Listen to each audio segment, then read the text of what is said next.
नमस्कार दोस्तों, आइए मेरे यूट्यूब चैनल में आप सभी को स्वागत है। कार्तिक मास के महीने में का पर्वन वर्णन किया गया है। ना कार्तिक समो मासो ना कटे समय युग न वंदे वंदे संदेश शास्त्रम न तीर्थम गंगा समय। अर्थात जिस तरह संते के समान कोई युग नहीं, वेदों के समान कोई शास्त्र नहीं, गंगा जी के समान कोई तीर्थ नहीं है, ठीक उसी तरह कार्तिक मास के समान कोई अन्य पावन मास नहीं है। आप सभी श्रोताओं को पवित्र कार्तिक मास की ढेरों शुभकामनाएं। हर वर्ष शरद पूर्णिमा के बाद से ही कार्तिक मास प्रारंभ हो जाता है, जिसका सनातन धर्म में सबसे अधिक महत्व है। इस दौरान पूजा पाठ के साथ साथ अन्य कई धर्म कर्म वाले कार्य किए जाते हैं, मगर इस दौरान जिस कार्य को सबसे किया जाता है वह है पवित्र गंगा जी में स्नान। इसके अलावा कार्तिक मास में दान करने से मोक्ष की प्राप्ति होती है, ऐसा शास्त्रों में वर्णन मिलता है। लेकिन क्या आप जानते हैं कि कार्तिक मास के कुछ ऐसे नियम भी है जिनका पालन करने से आप जन्म जन्मांतर तक भगवान भी श्री कृष्णा की कृपा प्राप्त कर सकते हैं। कार्तिक मास में दीपदान, तुलसी के पौधे को सींचना, पीपल के पौधे को सींचना, यह ऐसे बहुत सारे कार्य हैं जो हर सनातनी को अवश्य करनी चाहिए। पवित्र कार्तिक मास भगवान विष्णु और भगवान शिव की उपासना के लिए सबसे उपयुक्त समय माना जाता है। भगवान विष्णु जो इस महीने में योग निर्धारण से जागते हैं, जिस दिन देवों उत्थान एकादशी होती है, उनकी विशेष पूजा इस समय में की जाती है। इस तरह भगवान शिव की भी इस मास में आराधना करने का विशेष महत्व है। ऐसा माना जाता है कि कार्तिक मास में सभी नदियों को जल के में देवी देवताओं का वास होता है, इसलिए पवित्र नदी में स्नान करने से व्यक्ति के सभी पाप ताप नष्ट हो जाते हैं। खास तौर पर गंगा जी, यमुना जी या अन्य पवित्र नदी में या पोखर के जल में स्नान करना पुण्यदायी माना जाता है। कार्तिक मास स्नान से मोक्ष की प्राप्ति होती है और व्यक्ति के पूर्वजों को भी शांति मिलती है। इस महीने में दीप जलाने का विशेष महत्व है। प्रिय श्रोताओं, इस वीडियो में आज हम कार्तिक मास के उन विशेष नियमों की चर्चा करेंगे जिनका पालन इस पवित्र मास के दौरान किया जाता है। आप सभी जो कार्तिक मास में स्नान करने के इच्छुक है या कार्तिक मास का पुण्य प्राप्त करना चाहते हैं तो इस वीडियो को ध्यानपूर्वक जरूर देखिएगा। कार्तिक स्नान करने के इच्छुक श्रद्धालुओं को शुक्ल पक्ष की पूर्णिमा यानी कोजागरा पूर्णिमा, जिस शरद पूर्णिमा भी कहते हैं, इस दिन भगवान विष्णु को प्रणाम करके कार्तिक व्रत करने की आज्ञा लेनी चाहिए। इस तरह से आज्ञा लेने से भगवान प्रसन्न होते हैं और अपने भक्तों पर कृपा करके उसे आंतरिक बल और मनोबल प्रदान करते हैं।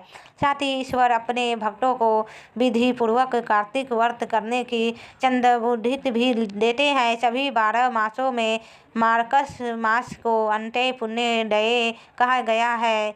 इससे भी अधिक पुण्य देने वाला वैशाख मास बताया गया है। प्रयाग में माघ मास का अधिक महत्व है और इससे भी अधिक फलदायी तथा महान कार्तिक मास को कहा गया है। जब ब्रह्मा जी ने एक तरफ सभी प्रकार के दान व्रत और नियम रखे और दूसरी ओर केवल कार्तिक का स्नान रखकर टोला तो कार्तिक स्नान का पल्ला ही भारी पाया। भगवान श्री कृष्णा को प्रसन्न करने के लिए आश्विन की पूर्णिमा से लेकर कार्तिक के पूर्णिमा तक प्रतिदिन श्रद्धालुओं को गंगा जी में स्नान करना चाहिए। यदि गंगा जी में स्नान करना संभव ना हो तो किसी भी नदी, तालाब या पोखर आदि में कार्तिक स्नान करना चाहिए। यदि यह कुछ भी ना मिले तब नियमित रूप से घर पर ही पानी में गंगा जल डालकर स्नान करना चाहिए। जो भी मनुष्य जाने अनजाने कार्तिक मास में नियम से स्नान करते हैं, उन्हें कभी यम यात्मा को नहीं देख पाता।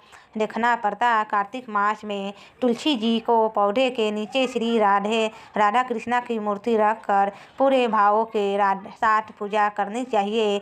यदि आंवले का पेड़ हो तो उसके नीचे भी राधा कृष्णा की मूर्ति को रखकर झंडा भाव से पूजा की जा सकती है। विधि पूर्वक स्नान करने के लिए जब 2 घड़ी रात बाकी बच जाए तब तुलसी जी की मिट्टी वस्त्र और कलश लेकर जलाशय या गंगा तट पर या किसी भी पवित्र नदी के किनारे जाकर सबसे पहले हाथ जोड़कर नदी को प्रणाम करना चाहिए। फिर पैर धोने के बाद गंगा जी के साथ अन्य पवित्र नदियों का ध्यान करते हुए श्री ब्रह्मा विष्णु महेश आदि देवताओं का ध्यान करना चाहिए। फिर नाभि तक जल में खड़े होकर इस प्रकार कहना चाहिए है, जनार्दन देवेश्वर लक्ष्मी जी सहित आपकी प्रसन्नता के लिए मैं कार्तिक पार पर स्नान करूँगा या करूँगी। इसके बाद आप घड़ प्रदान करें और कहे कि आप मेरे उद्धारा किए गए इस जल के अर्घ को श्री राधा जी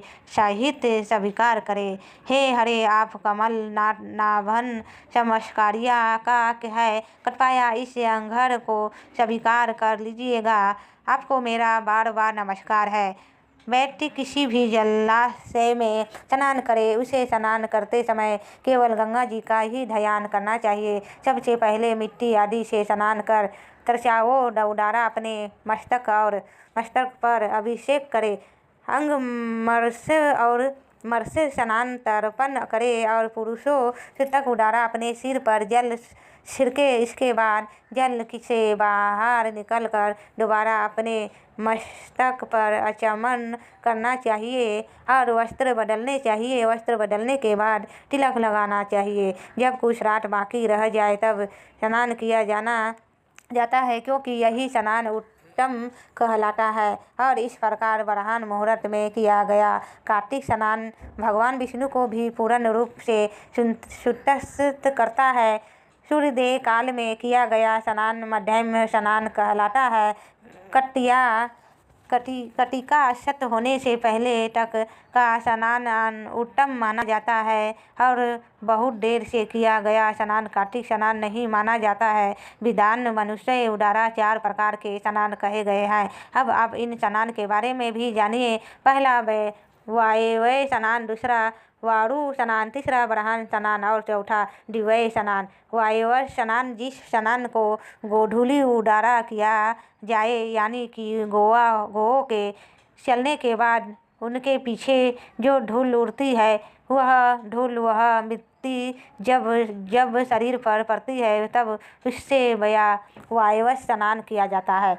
इसके बाद किया जाने वाला स्नान वायल कहलाता है। वारु स्नान, जो स्नान समुद्र आदि के जल से किया जाए वह वारु स्नान कहलाता है। ब्रह्म स्नान होता है वेदे मंत्रों के उच्चारण करके जो स्नान किया जाता है। और दिव्य स्नान होता है बादलों और सूर्य की किरणों उद्धारा जो जल शरीर पर गिरता है उसे दिव्य स्नान कहते हैं। ब्रह्म क्षत्रियों तथा वैश्य के लिए मंत्रोच्चारण करते हैं हुए स्नान का विधान है। क्षत्रिय और शुद्ध को बिना मंत्रोच्चार के स्नान करना चाहिए।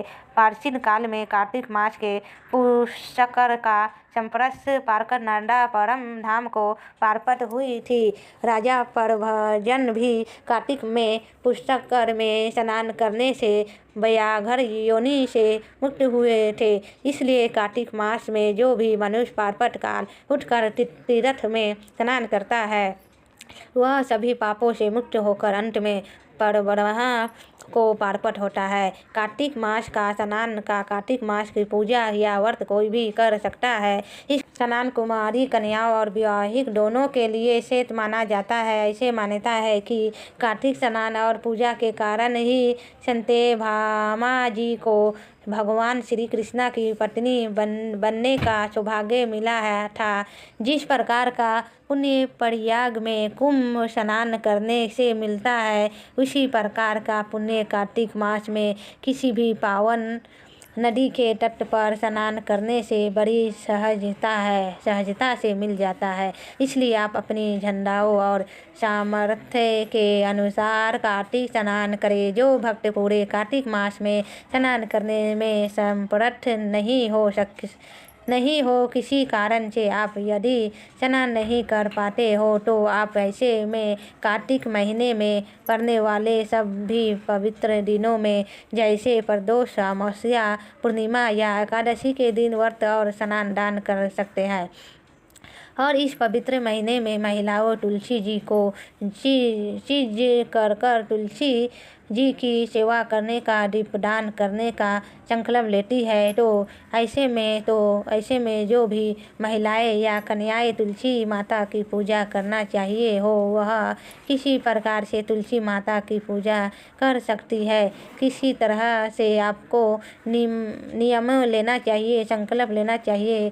वैसे तो कार्तिक के पूरे महीने में ताजे जल से स्नान किया जाता है, पवित्र नदी के जल से स्नान किया जाता है, लेकिन जिनकी बहुत झंडा हो, बहुत अच्छा इच्छा हो कार्तिक स्नान की, लेकिन स्वास्थ्य के कारण आप ताजे जल से स्नान ना कर पाए तो ऐसे में आप गुनगुने पानी में गंगा जल मिलाकर काले तिल या आंवले का चूर्ण मिलाकर भी स्नान कर सकते हैं। कार्तिक स्नान या कार्तिक व्रत करने वाले श्रद्धालुओं को दिन में केवल एक बार पत्तल में भोजन करना चाहिए और इसके अलावा गाजर, मूली, लौकी, काशी फल, तरबूज, मट्ठा, मसूर, प्याज सिंघाड़ा कांसे के पात्र में भोजन, भंडारे का भोजन, सुंटक या झंडा का अन्न आदि का उपयोग भी नहीं करना चाहिए। व्रत करने वाले को प्रतिपदा को, कुहारा द्वितीया को, कटहल को, तरुण चतुर्थी को मूली, पंचमी को बेल, छठी को तरबूज, सप्तमी को हलवा, अष्टमी को नारियल, नवमी को मूली, दशमी को लौकी, एकादशी को पूर्वोदशी को बेल, त्रयोदशी को मट्ठा, चतुर्थी को गंगा, गाजर और पूर्णिमा को शाक। इन वस्तुओं का प्रयोग भी नहीं करना चाहिए। रविवार को हलवा नहीं तोड़ना चाहिए, न ही तुलसी जी की पत्तियों को तोड़ना या तुलसी जी को चीरना चाहिए। इस पवित्र मास में आप अपनी झंडा के अनुसार दान दे सकते हैं। दान आप मौसमी वस्त्रों का या मौसमी फलों का दे सकते हैं। इसके अलावा आप सेया यानी बिस्तर का दान भी दे सकते हैं। वैसे तो कार्तिक मास में दोनों ही समय स्नान किया जाता है। सुबह और शाम स्नान करके नियम से पूजा पाठ की जाती है। अब कार्तिक मास में यदि महिलाओं या कन्याओं को नियम के दौरान, व्रत के दौरान, कार्तिक स्नान के दौरान यदि पीरियड हो जाते हैं तो ऐसे में आप पीरियड के समय पवित्र नदी जो जाकर स्नान ना करें। आप ऐसे में घर में ही नहाने के पानी में गंगा जल मिलाकर स्नान कर सकती है, लेकिन नदी, पोखर या तालाब में पीरियड की अवस्था में आपको जाकर स्नान नहीं करना चाहिए। जो महिलाएं, जो कन्याएं ऐसा करती है उसी बड़ा भारी दोष लगता है और उसके जन्मतार के सभी पुण्य का नाश हो जाता है। पीरियड में भी आपको कार्तिक मास के नहीं छोड़ना चाहिए। यदि व्रत रखते हैं, एक समय भोजन करते हैं तो उसी प्रकार आपको संकल्प लेना चाहिए और तुलसी जी की पूजा या सेवा आप ऐसे में परिवार के किसी अन्य सदस्य के द्वारा करवा सकते हैं या अपने आसपास की किसी भी महिलाएं या किसी भी सदस्य से करवा सकते हैं। ध्यान रखें, तुलसी जी की सेवा या दीपदान हमेशा स्नान करके अशुद्ध अवस्था में ही करना चाहिए। कार्तिक स्नान करने वाले श्रद्धालुओं को हो सके तो प्रतिदिन ही अपनी सामर्थ्य के अनुसार कुछ ना कुछ दान देना चाहिए। यदि आप बहुत ज़्यादा ना कर सके तो आप छठ पर चिड़ियों के लिए दाना पानी, चिड़ियों के लिए आटा, शक्कर डाल सकते हैं। या हर दिन गौ माता को एक रोटी और गुड़ खिला सकते हैं। यह थी आज की वीडियो। अगर आपको जानकारी अच्छी लगी तो वीडियो को लाइक करें, चैनल को सब्सक्राइब करें, नहीं किया हो तो ज़रूर कर लीजिएगा, क्योंकि हमारे चैनल पर पूरे कार्तिक माह में कार्तिक मास महात्म की बहुत सुंदर और बहुत ही पवित्र पौराणिक कथाएँ भी सुनाई जाएगी। नमस्कार दोस्तों, कैसी लगी मेरी वीडियो कमेंट में महालक्ष्मी ज़रूर लिखिए। जय महालक्ष्मी, जय माता दी। हम लोग जो भी मानते हैं वो लिखिए, और मेरे चैनल में न्यू आए तो सब्सक्राइब कीजिए, लाइक कीजिए, शेयर कीजिए। हम लोग जहाँ भी है खुश रहे, मस्त रहे, स्वस्थ रहे। नमस्ते दोस्तों।